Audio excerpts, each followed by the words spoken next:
السلام علیکم۔ جو جتنی کوشش کرتا ہے اللہ اسے اتنا ہی نوازتا ہے۔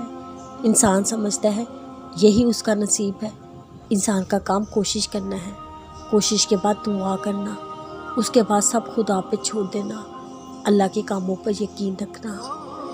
جب کوئی دعا قبول ہونے میں وقت لیتی ہے تمہیں لگتا ہے بس اب کہانی ختم ہو گئی، پھر انسان وہ دعا مانگنا ہی چھوڑ دیتا ہے، مگر شاید کہانی تو وہیں سے شروع ہوتی ہے، اللہ اور انسان کی کہانی۔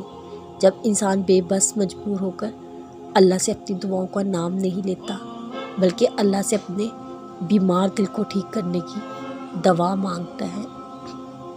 اللہ نے کبھی نہیں کہا بار بار کیوں آ جاتے ہو۔ لوگ کہتے ہیں کہ کہنے سے بھی نہیں ڈرتے، چھوڑ دیتے ہیں، رول دیتے ہیں، اپنے لفظوں سے دلوں کو توڑ دیتے ہیں۔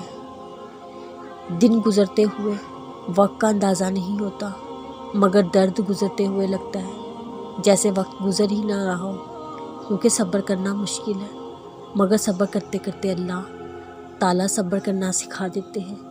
صبر کرنے کا یہ مطلب نہیں ہم رو نہیں سکتے، ہم اداس نہیں ہو سکتے، ہم پریشان نہیں ہو سکتے، نہیں، صبر خود ان دلوں میں گھر بنا لیتے ہیں جہاں صبر کرنے کی چاہ ہوتی ہے، جہاں اللہ کو راضی کرنے کی خواہش ہوتی ہے، اور پھر آج کل کرتے ہوئے دن بھی گزر جاتے ہیں اور درد بھی۔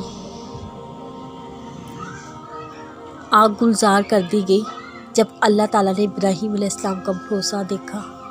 جب حضرت جبرائیل علیہ السلام نے ان کو مدد کا کہا وہ ان کو آگ سے بچا لے، انہوں نے کہا جو اللہ چاہے اسی میں راضی ہوں۔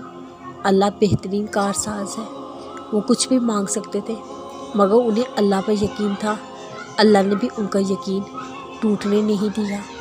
اللہ تعالیٰ نے آگ ٹھنڈی کر دی، اللہ تعالیٰ نے معجزہ کر دیا۔ معجزہ اس طاقت کا نام ہے جس کی بنیاد کامل یقین ہے۔ ابراہیم کا خدا ہمارے لیے بھی معجزہ کر سکتا ہے، بس اللہ پہ چھوڑ دیا کرو، سب معجزے خود بخود ہو جایا کریں گے۔ دعائیں خوبصورت زندگی کی بیک بون کی طرح ہوتی ہے، جتنا خوبصورت مانگنے کا انداز ہوگا ویسے ہی اللہ پاک متوجہ ہوں۔ دعائیں زندگی کا وہ حصہ ہیں جو آزمائش کو صحن بنا سکتی ہیں، جو عرش پہ جا کر ان دروازوں کو بھی کھول آتی ہے جو ہم پر بند ہوتے ہیں، جو پگھلتے بے بس وجود کو سہارا دے سکتے ہیں۔ اپنی دعاؤں کو اس قدر خوبصورت بناؤ اللہ دل میں بار بار تمہاری طرف متوجہ ہو۔